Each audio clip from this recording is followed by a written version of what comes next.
Let me just tell you the simple rule of thumb here. If I'm trying to create more Siladeems, then I'm setting up for a failure right off the bat. Okay, that's exactly what most clerics are doing.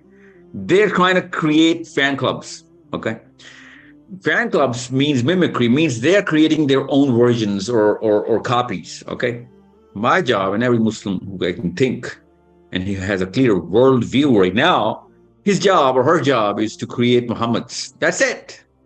Okay, we need to create the best and most closest copies of our own Prophet ﷺ. That's it. And then we're going to put tangibility of the Quran. Otherwise, if I try and create Siladeem or any other person tries to create his own copy, then that own copy is not only going to be worse than the original one. Secondly, it is going to be carrying that burden of the weakness that I too carry. The vacuums in my own personality will be, shown right there in that copy, and he's going to actually have a way worse appeal in the same audience, and he's not going to be able to create that sort of pedestal of teaching. Okay, so nobody wants to create, and nobody should create a fan club of his own Xerox copies. Our job as Muslims is to actually open the whole spectrum of Seerah and make sure every Muslim youth knows that preaching is a part of Islam. Okay, a tiny little part. Action is all of what Islam is.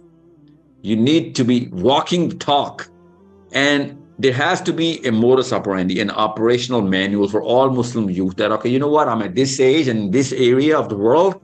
These are the geopolitical factors that I'm actually inheriting because I was born here. And this is why I have to go to, because this is my prophet. And he was going through similar or worse geopolitical circumstances. And he did X, Y, and Z. And that's what Seerah teaches us. And that's what the clerics should do on their prophets. For example, in California, they should tell you what's going on in California or America or the world. And in that whole sphere, they should tell them the go-to strategy.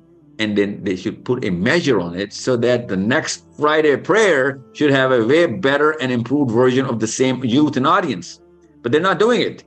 And since there is no measure, women like you, mothers like you, fathers like me, everybody starts getting annoyed and frustrated because there is no improvement. We're not measuring the improvement of Islam in our own kids. That's what I call tangibility. And unless we put tangibility of the Quran inside our sermons, kids are not going to be able to do even 1% of what we actually aspire them to do. Okay.